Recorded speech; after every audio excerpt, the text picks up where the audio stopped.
Hello, Bunny YouTube channel. You know, when you walk outside on a bright, clear day, you feel the heat of the sun on your face. To most of us, it just feels like, well, background noise. Warm, pleasant, comforting background noise. Yeah, definitely. But if you sit down and actually measure the raw, unfiltered energy hitting the earth at any given second, the sheer scale of it genuinely breaks the mind. Today, we are starting with a statistic that completely stopped me in my tracks when I first read it. It is a staggering figure to try and wrap your head around, honestly. I mean, the Earth intercepts 173,000 terawatts of solar power continuously. Right. And to put that 173,000 terawatts into perspective for you listening, that is 10,000 times more power than the entire global population uses. 10,000 times. Unbelievable. Every light bulb, every manufacturing plant, every charging smartphone, every electric vehicle on Earth multiplied by 10,000, just raining down on us from the sky for free. Which naturally leads to the massive question we are exploring today. Given that incredible, almost comical abundance of energy, is it physically and logistically possible that one day the world could become completely reliant on solar power? That is the exact mission of today's deep dive. We are digging into a fascinating TED-Ed presentation by Richard Comp to answer exactly that. But here's the thing. Most people focus on the end result. Right. We tend to just picture, slapping panels on a suburban roof, or we get totally bogged down in the endless political debates surrounding renewable energy. Yeah, the politics can really dominate the conversation. Exactly. So our mission today is to completely ignore that noise. Most people focus on the politics, but we want to focus on the actual microscopic physics of how a literal rock turns sunlight into electricity. And then we can look at the massive logistical hurdles of scaling that delicate process up globally. Because, to understand if a 100% solar world is even possible, we can't start by looking at the whole globe or massive energy grids. We have to start incredibly small. Incredibly small. We have to look closely at the second most abundant element on Earth. Silicon. Which usually sounds like it belongs inside a laptop or a smartphone, not acting as the foundational building block of a global power plant. Well, they share the exact same fundamental properties, which is what makes silicon so uniquely useful. If we zoom all the way down from those 173,000 terawatts of solar radiation, down past the glass and metal of a panel, down to the atomic level, we find the core component of a solar cell. Okay. The most common commercial cells are made from crystalline silicon. And silicon is what physicists call a semiconductor. Okay, let's unpack this because Yeah. semiconductor is one of those words we hear all the time in tech news. Sure. But if you look at how the silicon is actually structured at the atomic level, it seems like the absolute last material you would ever want to use to generate an electrical current. I mean, the source describes this crystalline silicon as having 4 strong bonds connecting every single atom to its neighbors. Exactly. It creates this incredibly rigid microscopic scaffolding. So every single electron is locked perfectly in place. Right. In its natural, pure state, that lattice is completely locked down. No current can flow through it whatsoever. It's essentially inert. Wow. So how does it do anything? To turn it into something useful, we have to artificially introduce a chemical imbalance. We don't just find perfectly functioning solar material in nature. Engineers have to perform a process called doping. Doping the silicon, so baking in impurities on purpose. Yes, and that is the genius of the engineering. A silicon solar cell sandwiches together 2 different specially treated layers of silicon. You have an N-type layer and a P-type layer. Okay. So to make the N-type layer, engineers bake in tiny amounts of an element like phosphorus. And phosphorus naturally has 1 more electron than silicon. Right. When it bonds into that rigid crystalline scaffolding, that extra electron has nowhere to anchor itself. It becomes a free agent.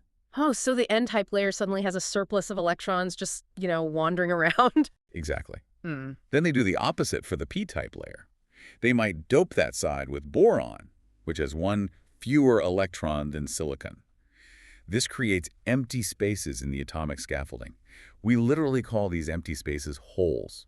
So one side is completely overbooked with electrons, and the other side has empty Hello, seats just Bunny waiting to be YouTube filled. channel. Perfectly said. Mhm. And the real magic happens right where those 2 completely different layers are pressed together. We call that boundary the p-n junction. The p-n junction. Yeah, and at this microscopic border, some of those extra electrons from the N side naturally wander across to the P side to fill those empty holes. That initial migration creates a permanent electric field right at the junction. creating a positive charge on one side and a negative charge on the other. Exactly. I was trying to picture this when I was reading the source notes, and the best way I could visualize this permanent electric field at the PN junction is like an incredibly strict bouncer at a club. Oh, I like that. Or a one-way turnstile at a subway station. Once you set this junction up with the doping process, it creates a rigid set of rules for the whole environment. If any particles somehow get moving in there, that turnstile ensures they can only travel in one very specific direction. They can't just bounce around randomly anymore. That analogy hits the nail on the head. The turnstile is set, the tension is built into the rock itself, but nothing is actively moving yet. Right, it's just waiting. We still need a catalyst to kick off the entire chain reaction. And that is where the sun finally enters the picture. Enter the 173,000 terawatts of raw energy. Yes. You can think of sunlight as a continuous barrage of tiny energetic particles called photons shooting out from the sun. Okay. When one of these photons travels those 93 million miles through the vacuum of space and strikes the silicon cell with just enough energy, it essentially crashes straight into that rigid atomic scaffolding we talked about earlier. It's acting like a microscopic wrecking ball. Exactly like a wrecking ball. It violently smashes into a silicon atom and literally knocks one of those locked-in electrons right out of its bond. And when that electron gets knocked out by the wrecking ball, it leaves behind an empty space, right? A brand new hole. Yes. So certainly, because of that single photon impact, you have a newly freed, negatively charged electron and a positively charged hole. They are both suddenly mobile. They aren't locked in the scaffolding anymore. But because of our bouncer, that electric field sitting at the PN junction, Yeah. they can't just go wherever they want. Right. The electric field acts as that one-way turnstile. The freed electron is immediately forcefully drawn over to the N side of the cell, and the newly created hole is drawn over to the P side. Okay. You now have forced directional movement of a charge. You have the beginnings of an electrical current. We've successfully knocked an electron loose and forced it to one side of the microscopic cell. But how does this subatomic movement actually boil a kettle of water or, turn the lights on in my living room? To do that, we have to guide that trapped electron out of the silicon rock and into your home's wiring. On the top of the solar cell, printed right onto the glass, there are these incredibly thin metal fingers. Oh, yeah, you can see those. Yeah, they act as a collection grid for all those mobile, negatively charged electrons that have been pushed to the surface of the inside. They just scoop them all up like gutters catching rain. Precisely. From those metal fingers, the electrons are forced to flow out into an external circuit. This is the crucial part of the whole operation. As they flow through that external copper wiring, they do electrical work. Right. That work is what pushes the fan blades in your AC unit, or lights up your television screen, or charges your laptop battery. They do the actual heavy lifting for us out in the real world? Yes. After they do that work, pushing their way through the resistance of our appliances, they continue through the circuit and return to the bottom of the solar cell through a conductive aluminum sheet on the back. Okay. They cross back into the silicon and reunite with the waiting holes on the P side. What's fascinating here is, wait, no, I'm going to let you say your catchphrase because this specific realization blew my mind. Well, what's fascinating here is that it is a completely closed, infinite loop. An infinite loop. Right. Think about a traditional power plant. You are burning tons of coal. You are boiling millions of gallons of water. You are spinning massive physical turbines with high-pressure steam. Things grind. Metals fatigue. Bearings burn up. Things constantly degrade because of physical friction. But in a solar cell, electrons are the only moving parts. A subatomic particle is doing all the work and then going right back home. The electrons power your house, and then they go right back to exactly where they came from, inside the silicon lattice, waiting for the next photon to hit them. Wow. Nothing gets worn out. Nothing gets chemically consumed or used up. Because there is absolutely zero physical friction or mechanical wear and tear, the core engine of these solar cells can function for decades. It just sits there on your roof, silently taking abuse from the sun, moving electrons in a circle for 30 years. It's an incredible piece of engineering. It truly is. But I do have to ask about the sheer scale of this. If it is just tiny electrons moving one by one through a microscopic lattice, how many of these little silicon squares do I actually need to run my life? Because one cell the size of a coaster doesn't sound very powerful. A single silicon cell only outputs about half a volt of electricity. To put that into daily perspective, you would need to string together 12 of these photovoltaic cells in a series just to get enough voltage to charge a standard cell phone. 12 cells for one phone battery. Yeah. When you scale that up to power an entire house with an electric oven, a refrigerator, heating, cooling, and lighting, you have to string many, many modules together to generate the required electricity. And to power a city, you are talking about fields of these panels. Vast fields, yes. So that brings us to the massive elephant in the room. If these panels last for decades and the engine never wears out and the sun is showering us with 10,000 times the energy humanity even needs, why isn't the entire world running on solar right now? There are a few layers to that puzzle, and many people immediately point to the socio-economic factors. Right. It's incredibly easy to get dragged into the political mudslinging. The source material does note that there are massive lobbying efforts from legacy energy companies fighting to keep the grid the way it is, protecting the status quo fossil fuels. Yes, that is a factor. But honestly, like we said earlier, most people focus on the politics of energy markets, but the hosts of this deep dive are entirely neutral on that. The far more interesting puzzle to me is the physics. Absolutely. We want to know what is physically and technologically holding this tech back from taking over the world today. Well, the physical limitations are significant all on their own. The first major hurdle is the raw efficiency of the solar cell itself. We discussed how elegant the process is when a photon hits and perfectly knocks an electron loose. But physics in the real world is rarely perfect. It's definitely not a 100% success rate on those photon strikes. Far from it. Sometimes a photon hits the panel, but just reflects right off the protective glass or the silicon surface and never even interacts with the atomic scaffolding. Just bounces right off. Yeah. Other times, the photon manages to knock an electron loose, but before that electron can make it up to the metal fingers to be scooped into the circuit, it accidentally wanders into a different hole right there inside the cell. A microscopic missed connection. The wrecking ball did its job, but the electron just settled back into a different spot before we could harvest it. Exactly. And in both of those cases, the surface reflection, or the electron falling back prematurely, that photon's energy is completely lost to us. It just turns into waste heat. But there is an even bigger physics problem called the band gap. The band gap. Okay, this is where it gets really technical. It is the Goldilocks rule of solar energy. For a photon to knock an electron out of its bond, it needs a very specific amount of energy. If a photon from the sun hits the cell with too little energy, it just passes right through the silicon like it isn't even there. It acts like a ghost. Exactly. If a photon hits with far too much energy, it knocks the electron loose. But all that excess energy is instantly lost as heat. So the photon has to be just right.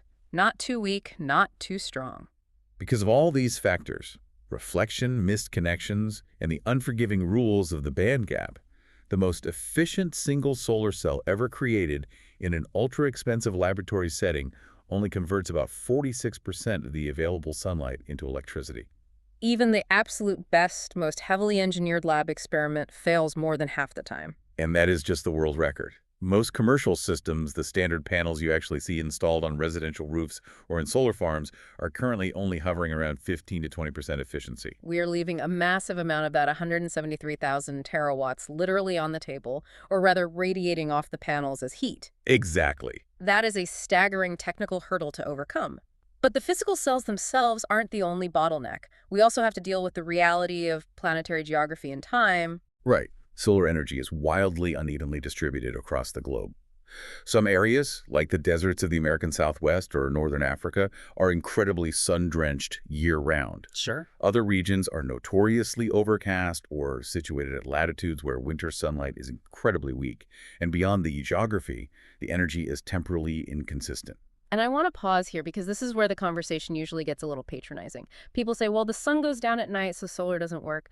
But the real logistical hurdle energy grids face isn't just that it gets dark. It's a phenomenon called the duck curve. The duck curve is the ultimate headache for grid operators. Right. Because most people focus on the total amount of energy generated in a day, but the timing is the real killer.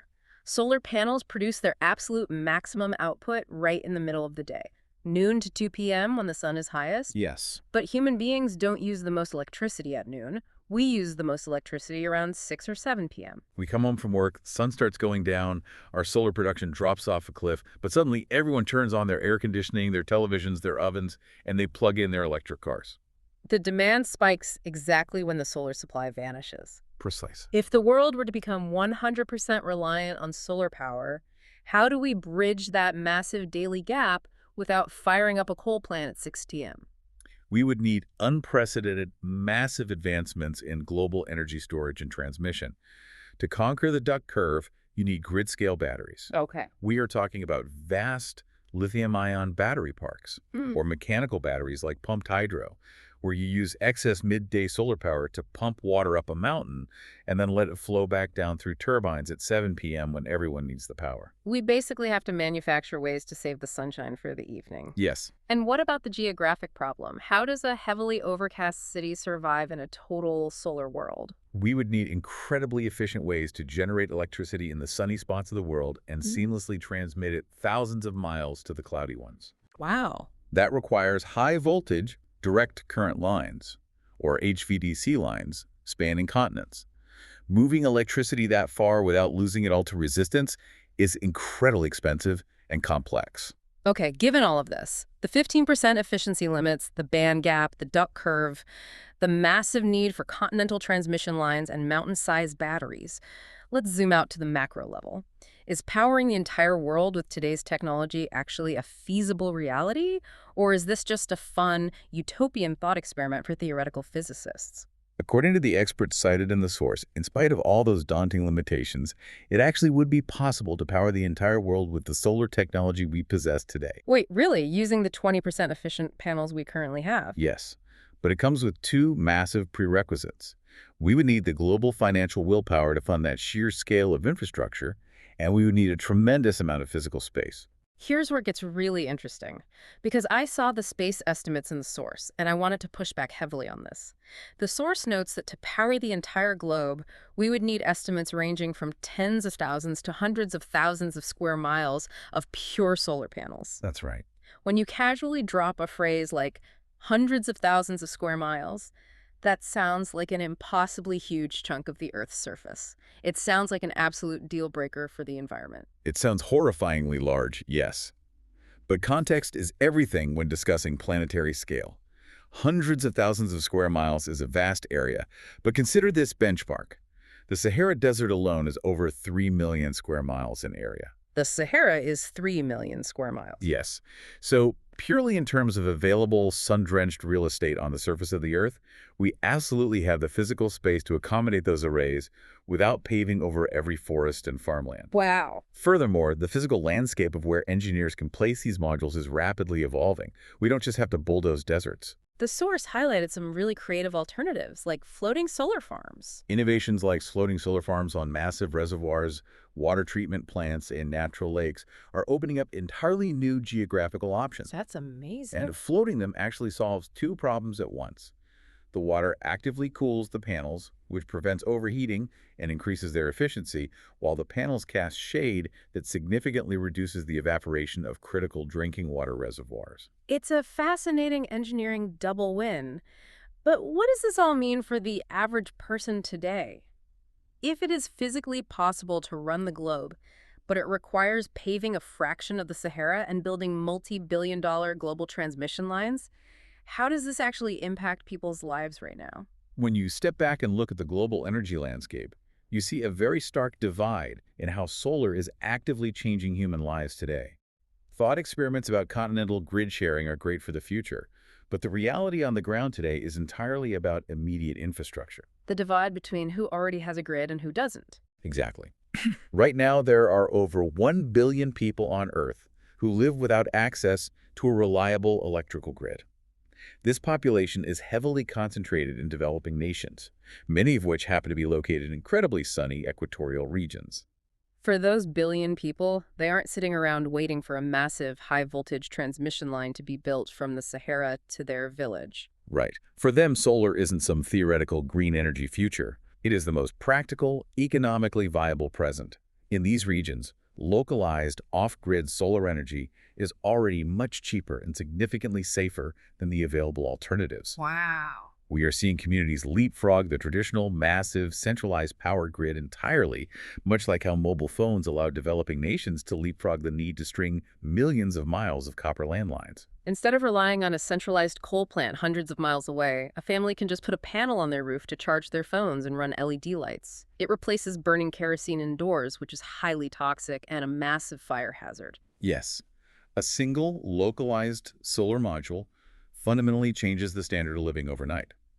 However, on the other side of that global divide, if you live in a highly developed but geographically less sunny place, the source uses Finland or Seattle as prime examples, your path to total reliance on solar energy is still a little way off. The grid in Seattle can't just cut the cord on natural gas or hydro tomorrow. No. A city like Seattle is going to absolutely require those massive leaps in HVDC grid transmission from sunnier states and grid-scale battery storage to survive the winters and the duck curve before they can comfortably rely entirely on the sun.